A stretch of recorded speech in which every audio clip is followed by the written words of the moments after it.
और हम प्यारे भाई, मैं मुकेश चौधरी आपके अपने YouTube channel great study point में आप सभी का स्वागत और अभिनंदन करता हूँ।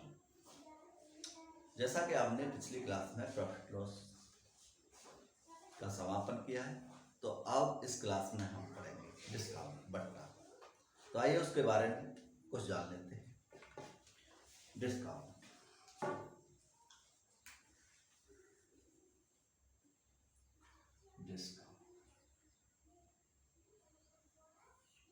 हिंदी में बोलते हैं इसे बट्टा या छूट। कभी कभी आपने देखो जो शॉप्स होती हैं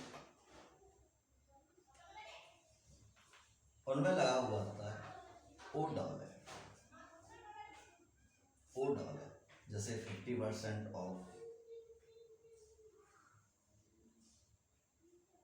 70% ऑफ, ऐसे करके आप अधिकतर देख सकते हैं। 20% ऑफ। तो ये ऑफ का मतलब क्या है? ऑफ का मतलब ही छूट या डिस्काउंट से है। जैसे कोई वस्तु अगर 100 रुपए की है, अगर हम उसे 10% छूट पर देना चाहते हैं, तो 100 रुपए की वस्तु को 10% छूट पर देंगे तो कितने रुपए में देंगे? 90। तो ये जो 100 रुपए की वस्तु है, ये क्या है? M R, marketing rate price, MRP, अंकित मूल्य, या इसी को कहा जाता है सूची, अंकित मूल्य या सूची। जो हमें छूट दी जाती है वो हमेशा किस पर दी जाएगी? MRP, अंकित मूल्य या सूची। किसी वस्तु या कह सकते हैं किसी प्रोडक्ट पर पड़ा हुआ मूल्य ही अंकित या सूची मूल्य कहलाता है। अगर वो वस्तु हमें उस मूल्य से कम में मिल जाती है तो वो क्या कहलाएगी? छूट कहलाएगी। जैसे कि 100 रुपए की वस्तु अगर 90 रुपए में मिलती है तो 10 रुपए की छूट होगी। तो छूट देने के बाद जो भी हमें यूनिट प्राप्त होती है वो यूनिट कहलाती है क्या? SP मतलब सेलिंग प्राइस, विक्रय। तो छूट देने के बाद जो यूनिट कहलाती है उसे बोलते हैं विक्रय। तो छूट किस पर दी जाएगी? MRP पर। और छूट देने के बाद जो यूनिट हमें प्राप्त होगी वो क्या कहलाएगी? SP कहलाएगी, विक्रय मूल्य कहलाएगी। जैसे अगर किसी वस्तु का मूल्य हम मान लेते हैं 500 रुपये, अगर उस पर 30% छूट दी जाती है तो ये लिख लेंगे 30/100, 30/100। ये कितना होगा? 150। अगर 500 रुपये टोटल है, 150 रुपये की छूट है, 150 रुपये की छूट, तो उसका अगर हम बात करें कि विक्रय मूल्य कितना होगा भाई, 500 में से हम 150 निकाल देंगे तो 350 रुपये क्या होगा? SP। और कितने की छूट है? डिस्काउंट कितने का है? 150। तो SP हम दूसरे तरीके से कैसे निकाल सकते हैं कि भाई 500 रुपये अंकित मूल्य है, 30% छूट है, 30% बराबर 3/10। 10 रुपए की वस्तु पर 3 रुपए की छूट है। जब 10 रुपए की वस्तु पर 3 रुपए की छूट है तो कितने में बेची गई होगी? 7 में, 7/10। तो कितना हो जाएगा? 350। तो इस प्रकार भी हम इसे निकाल सकते हैं। लेकिन कभी कभी सवाल ये आते हैं कि जैसे किसी वस्तु के मूल्य पर क्रमागत छूटें दी जाती है, क्रमागत छूटें। अगर क्रमागत छूटों के स्थान पर वो एक छूट दे, क्रमागत जो छूटें देता है अगर उसके स्थान पर एक ही छूट दे तो छूट कितने प्रतिशत की होगी? तो ऐसी स्थिति में उस छूट को एकल छूट या समतुल्य बट्टा कहा जाता है। एकल छूट या समतुल्य बट्टा कहा जाता है। तो आइए जानते हैं समतुल्य बट्टा और एकल छूट को निकालेंगे कैसे। जैसे एकल छूट या समतुल्य बट्टा या समतुल्य छूट क्या होती है उसके बारे में। जैसे हमारे पास 20% और 30% ये दो क्रमागत छूट है। अगर इसके स्थान पर एक ही छूट दी जाएगी तो वो छूट कितने प्रतिशत की होगी? तो हमें क्या करना है कि हम 100 यूनिट मान सकते हैं, कोई भी मतलब इकाई जो है उसे 100 मान लेंगे, क्योंकि 100 पर कैलकुलेशन करना आसान है। 100 पर कैलकुलेशन करना क्या है, आसान। अगर हम बात करें कि 10% की छूट दी जाती है तो 100 में से हम माइनस कर देते हैं 10, 90। अगर 15% की छूट दी जाती है तो 100 में से माइनस करेंगे 15, ठीक। लेकिन अगर 500 पे छूट दी जाती है 10%, तो हम 500 में से 10 माइनस नहीं कर सकते। तो इसीलिए हमें 100 पर कैलकुलेशन करना क्या होता है, आसान होता है कि जितने रुपए की छूट दी जा रही होगी उसे 100 में से हम क्या करेंगे, माइनस। तो अगर 20% छूट है तो 100 का 20% छूट, तो 20% निकाल देंगे 100 में से, तो 80/100। जो छूट देने के बाद जो वस्तुएं हमें प्राप्त होंगी मूल्य के रूप में, वो हमारे पास होंगी एसपी, विक्रय मूल्य। 30% छूट, तो 100 से 30 निकालेंगे, कितना हो जाएगा, 70/100। देखो 100 से 100 कट जाएगा, 2 जीरो से 2 जीरो, ये कितना हो गया, 8 रुपये 56। अगर 100 रुपये की वस्तु पर 56 रुपये विक्रय मूल्य है तो छूट कितना होगा, 100 में से हम 56 को माइनस कर देंगे तो कितना हो जाएगा, 44। तो जो हमारे पास दो क्रमांक छूटें थी 20% और 30%, उसकी एक समतुल्य छूट कितने परसेंट के बराबर होगी, 44। अगर किसी वस्तु के मूल्य पर 20% और 30% की दो क्रमांक छूटें दी जाए, अगर उसी के स्थान पर एक 44% की छूट दी जाए तो उनका विक्रय मूल्य और छूट क्या होगी, समान। दूसरा तरीका क्या हो सकता है, वो ध्यान देंगे। जैसे कि दिया हुआ है 20%, तो 20% बराबर होता है 1/20। दूसरी यूनिट दी हुई है 30% और 30% बराबर होता है 3/10। जब छूट की बात करता है सवाल में, तो जैसे ही हम प्रश्न को तोड़ेंगे तो नीचे वाली जो संख्या है वो क्या कहलाएगी, एमआरपी कहलाएगी, और ऊपर वाली जो संख्या है वो छूट कहलाएगी। अगर अंकित मूल्य में से अगर हम छूट को माइनस कर दें तो उसके बाद जो प्राप्त होना है वो क्या कहलाएगा, एसपी कहलाएगा। तो 5 रुपये अगर हमारे पास एमआरपी है, एक की छूट है, तो एसपी कितना हो भाई, 5 पर 1 की छूट, तो कितने में बेची गई हो, 4। 5 वाली वस्तु 4, यहाँ पर 10 वाली वस्तु कितने में बेची गई हो, 7। अगर अंकित मूल्य और विक्रय मूल्य में कोई भी संख्या एक दूसरे से करती है तो काट लिया। जैसे कि 4 2 से डिवाइड हो रहा है और 10 5 2 से 5 बार डिवाइड होगा, तो 5 उड़ा 5 कितना हो जाएगा, 25।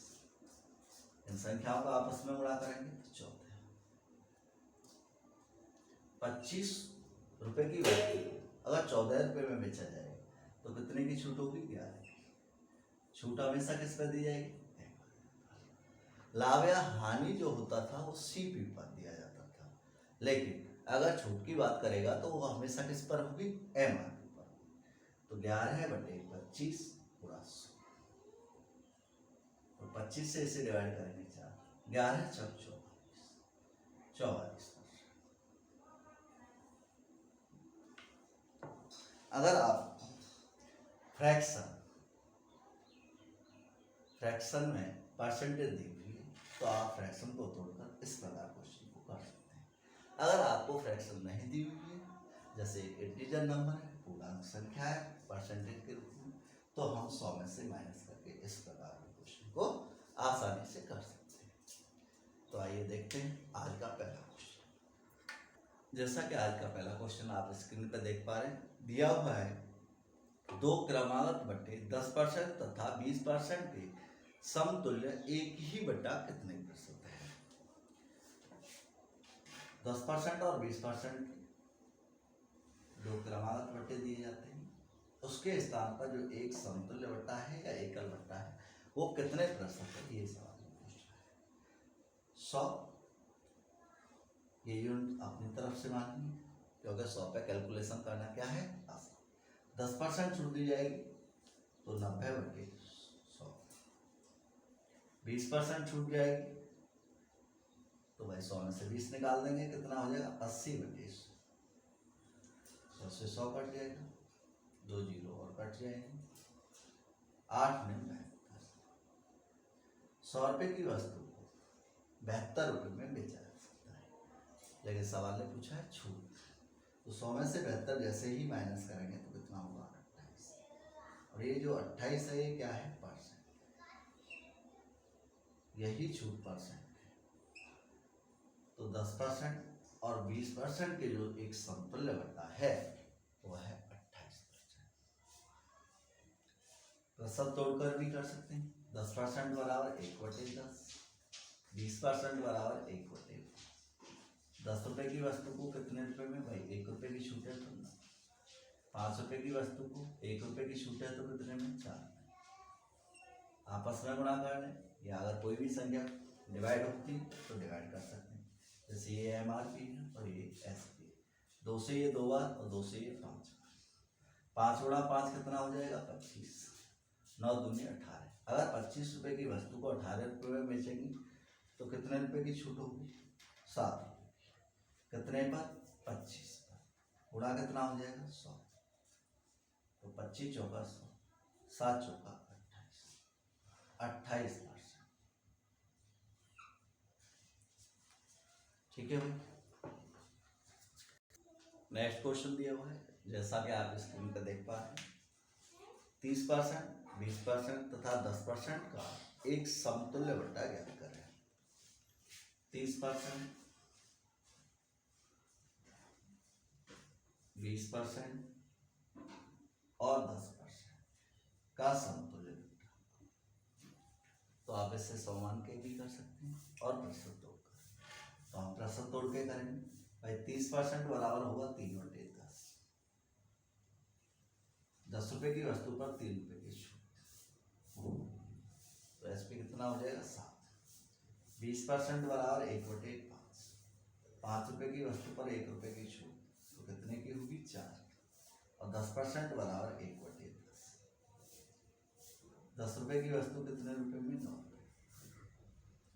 अगर आपको ये प्रतिशत याद है तो ये तोड़ के ऐसे लिखने नहीं है, 30% बराबर डायरेक्ट 3/10, 10 रुपए की वस्तु 7, 20% बराबर 1/5, 5 रुपए की वस्तु 4 रुपए में, 10% बराबर 1/10, 10 रुपए की वस्तु 9 रुपए में। MRP और SP, MRP वाली यूनिट और SP वाली यूनिट में अगर कोई भी यूनिट एक दूसरे से करती है या किसी अन्य संख्या से करती है तो काट लें। जैसे कि 2 से ये कितनी बार 2 बार और 2 से ये कितनी बार 5 बार, इनका आपस में गुणा करें। इनका जैसे ही गुणा करेंगे कितना हो जाएगा 250, इनका गुणा करेंगे 63, 63 गुणा 124, 124, इसमें से इसे माइनस कर देंगे। जब इसमें से इसे माइनस करेंगे तो ये हो जाएगा 4, 2 और 124। तो 124 की जो छूट है कितने रुपए पर है 250 रुपये, और गुणा कितना कर लेंगे 100, 50 से डिवाइड कर लेंगे या 0 से 0 काट लेंगे, 5 से भी डिवाइड कर सकते हैं। 50 से डिवाइड करेंगे 2 बार और 50 से कितनी बार 5 बार। जैसे ही इनका गुणा करेंगे तो ये हो जाएगा 248/5,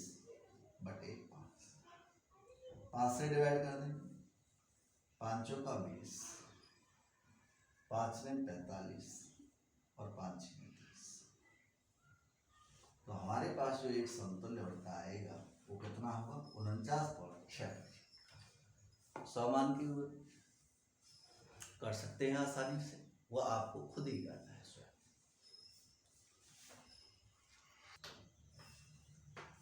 जैसा कि आप स्क्रीन पर देख पा रहे हैं, 14 सही 2/7%, 12 सही 1/2%, वो 33 सही 1/3% का समतुल्य बट्टा निकाला है। तो अगर हम इन्हें 100 में से माइनस करेंगे तो काफी समय लग जाएगा, तो हम इसे आसानी से कैसे कर पाएंगे वो देखते हैं। तो 14 सही 2/7% बराबर 1/7, या 14 7 98 और 2 कितना हो जाएगा 100, 100/7। जैसे ही हम परसेंट हटाएंगे तो बट्टे में कितना लिख लेंगे 100, 2 जीरो से 2 जीरो काट लेंगे 1/7। ऐसे ही इसे सॉल्व करेंगे 12 सही 1/2% बराबर 1/8। और ऐसे ही इसको सॉल्व कर लेंगे। 33 सही 1/3% बराबर 1/3। तो जैसे ही हम बट्टे वाली स्थिति को तोड़ेंगे, जो प्रतिशत वाली को, तो नीचे वाली जो संख्या होगी वो क्या कहलाएगी, एमआरपी। और एमआरपी पर छूट देंगे तो वो संख्या जो ऊपर बैठी है वो क्या कहलाएगी, छूट कहलाएगी। तो एमआरपी पर छूट देने के बाद जो हमें बाद में प्राप्त होगी वो संख्या कहलाएगी एस। तो एमआरपी और एस 7 रुपए की वस्तु को कितने में, 6 में। 8 रुपए की वस्तु को कितने में, 7 में। और 3 रुपए की वस्तु को कितने में, 2 रुपए। 7 से 7 काट लेंगे, 2 से डिवाइड करेंगे 4 बार, 2 से 2। 3 से डिवाइड करेंगे 2 बार, और इससे डिवाइड करेंगे तो 2 अनुपात कितना हो जाएगा, 1। या इन संख्याओं का एमआरपी का गुणा कर लेंगे और ऐसे। जैसे ही गुणा करने के बाद जब हम रेशियो में तोड़ेंगे तो हमारे पास प्राप्त हुआ 2:1। और 2:1 प्राप्त हुआ तो 2 रुपए की वस्तु को कितने रुपए में बेचा जा रहा है, 1 रुपए में। तो छूट कितने की हुई, 1। तो छूट हमेशा किस पे दी जाएगी, एमआरपी। और गुणा कितना कर लेंगे, 2 से डिवाइड करेंगे कितने परसेंट, 50%। तो जो हमारे पास परसेंट दी हुई है 14 सही 2/7%, 12 सही 1/2% और 33 सही 1/3% की जो एकल छूट है वो कितने के बराबर है, 50%।